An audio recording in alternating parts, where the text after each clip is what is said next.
What's up guys, welcome back to the channel. This is part number 4 of our roof build series.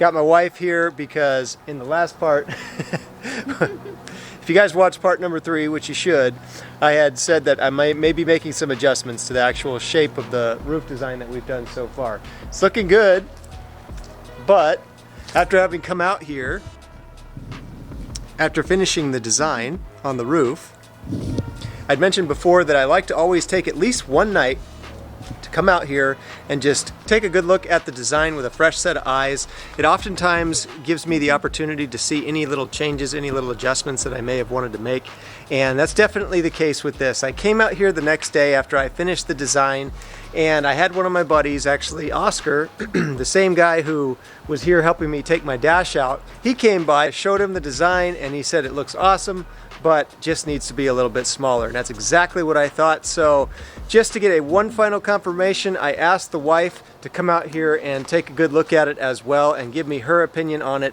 and I'm just gonna go ahead and turn it over to her and just get her quick opinion. Babe, do you like it, or do you agree with Oscar and myself at this point that it does need to be a little bit smaller? You have so details in bottom, so it's better to have some detail on the roof, but it seems a little big. Seems a little big and maybe a little plain. This is what Oscar was saying. He was saying that it's really cool, but too much roundness in the design in contrast with the rest of the sharpness of the kit, and I think I totally agree with him.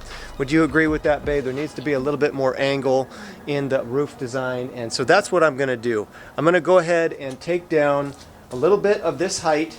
As I explained before, I'm going to take down a little bit of the height, probably at least a ½ inch is going to be shaved off of here, and I'm going to make it more angular, probably on the inside right here. I'm going to add a really sharp type of body line so that matches the rest of the aesthetic of the kit, because as it stands, I do agree, it looks a little bit too rounded, a little bit too much, and it's competing with the aggressiveness of the rest of the kit, because there are a lot of sharp lines on this thing.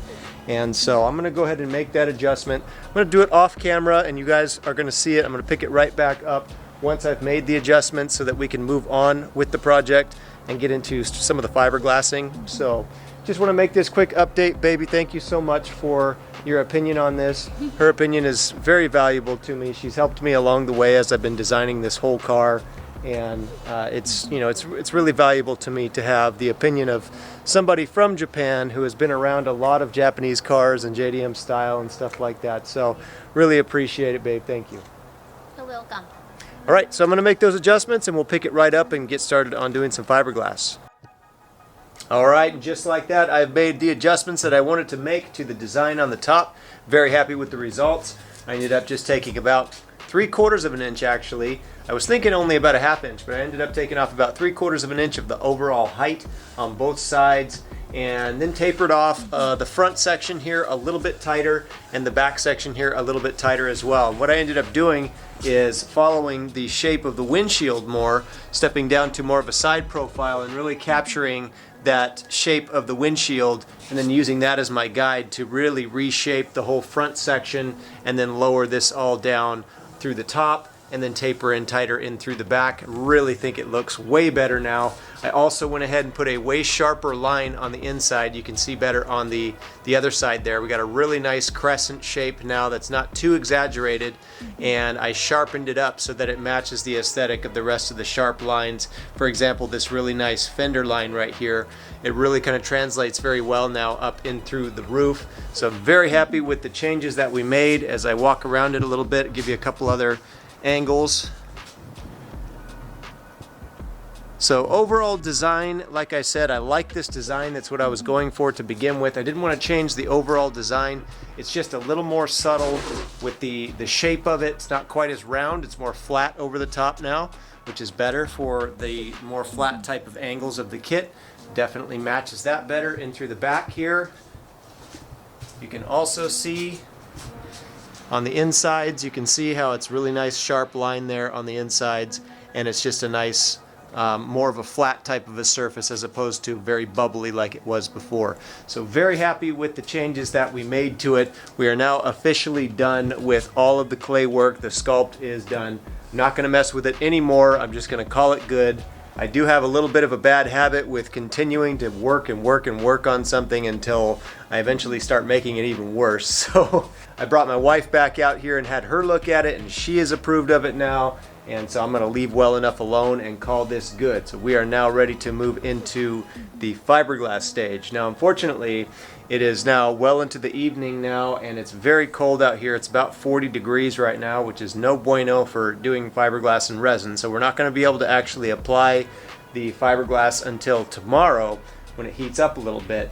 But what I can do tonight is I can make sure that the surface is prepped and ready to receive the fiberglass and the resin, which is going to entail making sure that there is no little loose clay particles or clumps of dust or any dirt or anything that may have accumulated on the top while we were doing the sculpting process.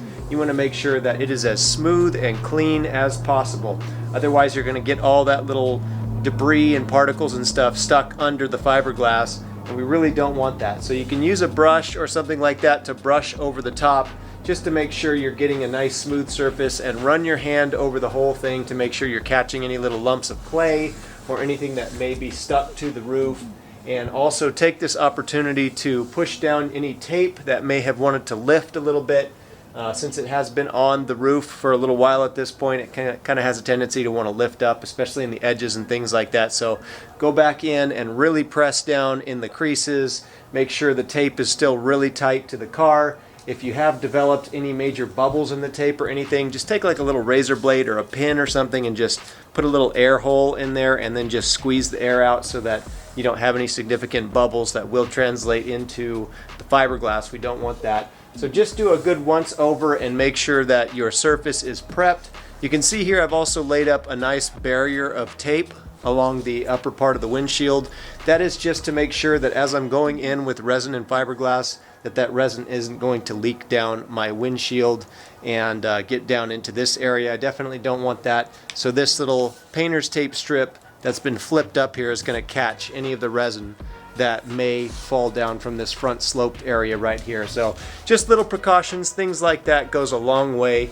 You really don't want to be well into the project and then realize, oh crap, I should have, and I've been there many times. So that's why I'm so used to doing prep stuff like this ahead of time. So that's what we're doing right now. Let's just prep the surface, make sure it's clean, and then we're going to come back out here tomorrow and we're going to cut our fiberglass, get everything cut out to shape, and we'll get right into doing the resin work. Stay tuned. All right, and finally we are ready to get into doing some fiberglass work. We've got nice daylight right now and a pretty good temperature. It's not perfectly ideal. We're sitting at about 62 degrees Fahrenheit right now. Ideally, you want to have somewhere about 67 to 70 degrees Fahrenheit to work with the resin so you get a proper cure and all that, but I think we're going to be okay. I do have my little space heater going right now in my garage, so that's helping out. And then I'm also heating up my resin in some warm water right there for about 15 minutes just to make the resin and the hardener the same working temperature. So as you can see, I've already pre-cut the fiberglass that we're going to need, that we're going to be using to do this. What I've actually decided to do is just use fiberglass cloth instead of going in and doing matte and cloth. And the reason for that is because I've decided to just go ahead and use epoxy resin on this instead of the polyester resin. And you cannot use epoxy resin with fiberglass matte because it doesn't activate the strands or whatever the ingredient is in polyester or in fiberglass matte rather. It doesn't activate and kind of blend together with epoxy resin like it does with polyester resin. So we're going to be nixing the fiberglass matte and just doing the cloth for this, at least for now. After this thing is cured up and I've done some sanding and stuff like that, I can then go back over and apply a strengthening layer of the matte with polyester resin if I so choose to do so, if I don't feel like it's strong enough with just the cloth. But for now, we're just going to do the epoxy resin, and the other added benefit of doing that is it's going to give me a lot of working time. With epoxy resin, you have a lot more working time than you do with polyester resin. So I'm going to have about 40 minutes of working time, and that's going to be more than enough, I think. So what we're going to be doing is we're going to be doing a total of 9 layers of fiberglass cloth here. Now these are not all the same thickness of cloth. I've actually got 4 of these layers, are a very thin veil type, very thin type of imprinting layer that you can see. I've actually got a layer laid up here. This is not resined or anything yet, it's just laying on the roof. And this is a very, very thin type of fiberglass cloth that's going to allow me to register all my lines. And there's going to be 4 layers of this on the base. So 1, 2, 3, 4, and then we're going to move into doing the thicker cloth. We're going to do 5 layers of that. So a total of 9 layers going onto the roof here. And my wife is going to come out here and help me. We're going to drape it on both sides of the car. We're going to drape it down and then just kind of work from the center outward on both sides to get the best capture of the shape of this, to minimize any distortion in the weave and also minimize air bubbles, air pockets, and things like that. It's always good to have help when you're doing this, especially for big pieces like this. Try not to do it by yourself. If at all possible, get some help with it. As you can see here up on the top, I've got pretty much all the tools we're going to be using to do this. It's fairly simple. We've got some spatulas, one for my wife and I. We've got some gloves to protect our hands, the mixing cups. The resin that I'm using is a really easy 1-to-1 mixture ratio, so it's just going to be 1 part hardener to 1 part resin. We'll probably be using maybe 3 pots or so we'll do just one at a time. You never want to just mix up one huge pot and try to get through the whole thing in one pot, even when you have 40 minutes. The bigger your pot, the less your working time is going to be, so it's a much better idea to just do one small amount at a time. So we're going to start with just one small pot, and these thin layers are going to wet out very quickly and very easily. So I'm actually going to do a base resin layer first directly on the roof and the clay sculpt, and then we're going to lay over our layers after that one at a time, laying over the resin and then another layer, resin, another layer, so on and so forth. I think we're probably going to get through the whole thing in like 3 pots, maybe 4, but I think maybe even 3 would be enough. The 1.5 ounce cloth doesn't wet out quite as easily as this stuff here, so that's really going to be what tells me how much we're going to need once we get into the thicker stuff. If it's taking a little bit longer to soak that resin up with that stuff, we may need, 4 pots or more. Hopefully not too much more than that. With the 2 of us working at this, with the spatulas and the rollers we're going to be using as well, we should be able to get right through this and get it done the right way. Like I'm taking. Oh. It's a dog. This is husband. This is my husband. All right, guys. Wife is behind the camera temporarily while I just explain. We're about to get started. We've got my resin all poured here. It's not mixed yet, but we do 1-to-1, and then we pour them both into the one mixing container, and then you have to mix this up real slowly for 3 to 4 minutes. Okay, so we're going to get started with that. I also have some backup cups here for our second and possibly 3rd or 4th pots. I have plenty of those ready to go. We also have the rollers, all the tools, extra gloves, everything that I could think of to have on standby, and we are ready to go. So we have all of our layers. I'm going to go ahead and do a single top coat here on the roof itself first, or a base coat I should say, and then we're going to start layering them up from there. Alright, so you ready, babe? Yeah. Okay, let's get this done. We can do it. Yeah. Alright, we're ready to go. I made sure to label these 1 resin, 1 hardener, just to make sure you don't want to mix that up and then go back to mix another pot and then put them in the wrong the wrong mixing cups. That's no good. So just adding both at the same time, make sure that it's the exact same amount. And like I said, you got to mix it slowly for about 3 or 4 minutes. And the reason you want to do it slowly is so you can minimize the bubbles. Like if you go crazy, it's going to generate a ton of bubbles in there and it's going to look horrible. So nice and slow. Make sure you're scraping the edges and the base just like this. I'm pretty much going to be doing this for the next 3 or 4 minutes. So there's some bubbles in there for sure. But they will work themselves out. It's self-leveling, and the bubbles do come out naturally by themselves. We do have the heat gun on standby as well. We'll be hitting any bubbles that are particularly nasty with the heat gun. That will definitely take care of them right on the surface. This is the very boring part. You got to do this for every pot too, so it is what it is, but you want to make absolutely sure that it's mixed very well. This epoxy resin in particular is very sensitive to incorrect mixing ratios and temperature. So make sure your temperature is within the target zone Like I said, we're about 5 degrees under the recommended, which is 70 to 73. Right now we're at about 65 with my little heater going, so it should be good. It is very sensitive, so don't stretch it much more beyond that. And then just make sure your measurements are precise. Don't get it wrong or it's not going to cure. It's going to be a disaster. Take your time with it. You're better off going one little step at a time than trying to rush through it. How you can know it's enough to mix it up? You really just have to time it. 3 or 4 minutes is going to be enough to make sure it's really nice and mixed. After about that time it becomes redundant. That should be more than enough. Just make sure you're scraping the sides and the bottom, like I said, to get any unmixed resin into the mix. Alright, we should be good on our initial mix, so I'm just going to do my top coat. So I'm just going to pour it over, and then I'm going to do that with a brush. I got some cheap disposable chip brushes. Kind of in the center, and I'm going to watch to make sure it doesn't drip down too fast in either direction.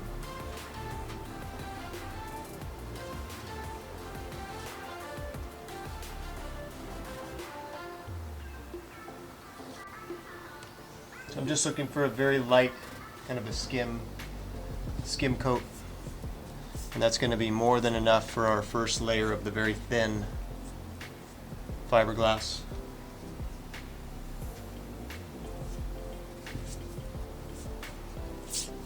Making sure to get into all those little crease areas, those little sensitive areas. That's where you really want to make sure you're capturing the shape. In the corners and along the rubber seals.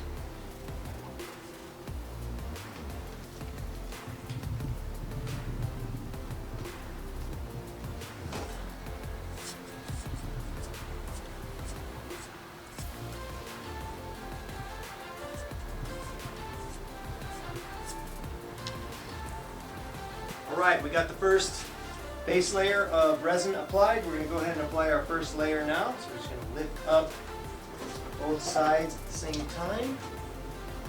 And we want to kind of drop it in the center, as much in the center as we can. Go ahead and go down.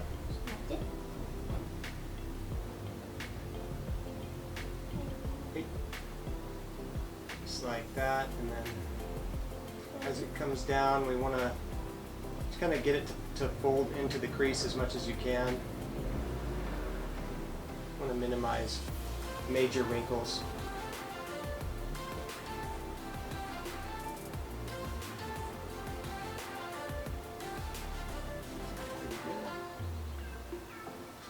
Press gently in the center.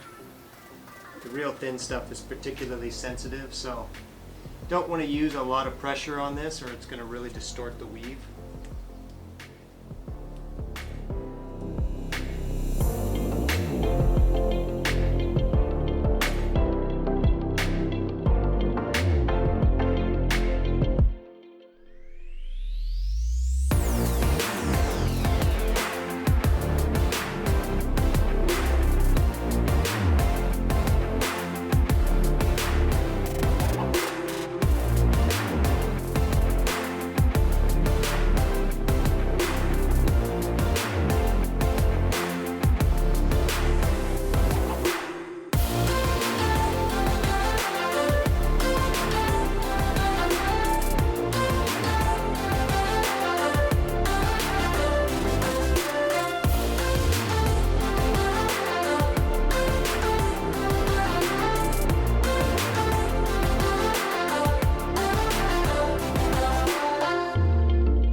Alright guys, we've got all of our layers applied now as best we could. That real thin fiberglass was really challenging to use because it wanted to just wrinkle up like really badly. So we did the best we could and it's looking good. We got all of our thicker layers on there as well. Really nice and wet out. So we got all of the bubbles, or at least most of all the bubbles we could, taken out of there and really pressed it down, especially in through the crease area. And so we're making sure that we're registering exactly where we want to make those cuts when we go into refinement. And so that way we know when we pry this thing off, we'll know exactly the exact size and shape of it when we go to put it back on the car. So we're going to go ahead and let this thing cure up now. The epoxy resin can take a full 24 hours to get to a full cure. Definitely going to leave this overnight and leave my heater going so that we have, doesn't get too cold in here. It drops to like the 40s, below 40 overnight, so I don't want it to get too cold. So I'm going to leave my little heater going in here tonight just so I can make sure that we're going to get a good cure.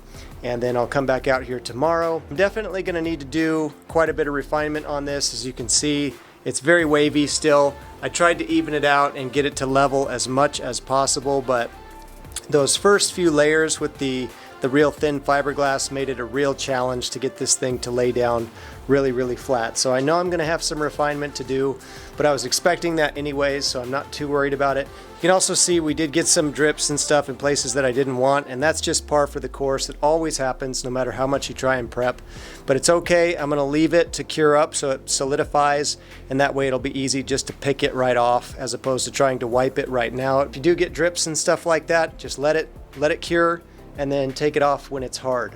All right, so we're gonna come back out here later and hopefully we get a good cure on it. All right guys, we're back again. It is actually about a week after the last clip that you guys just saw. There's a variety of reasons for that. My birthday was just coming up, like right when I was finishing up that last part of the clip. And so I went out and did some birthday stuff and I got really sick.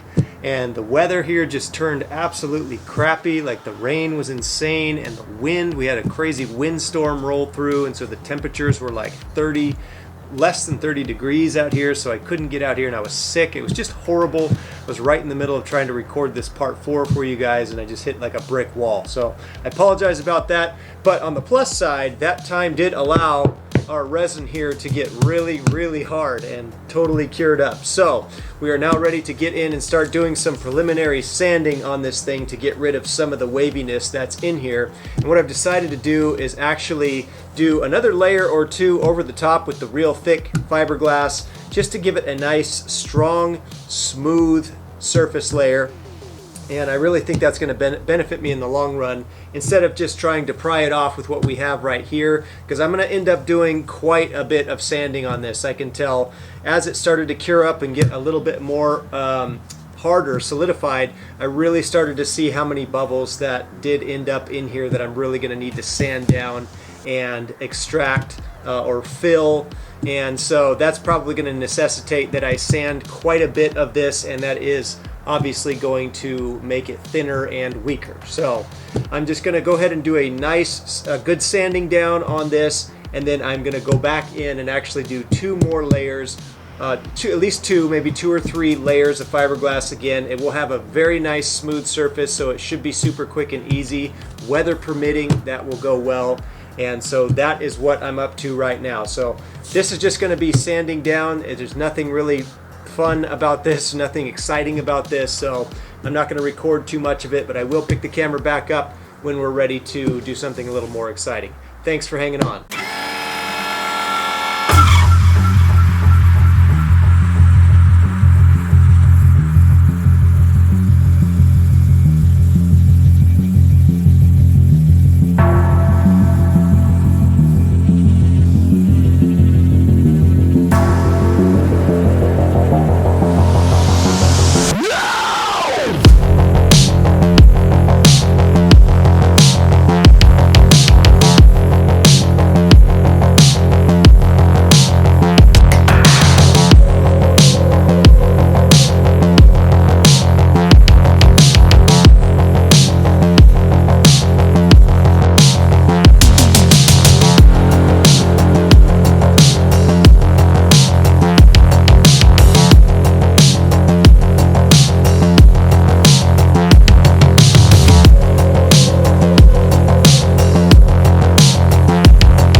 All right, you can see we got about a little more than half of the roof sanded down at this point.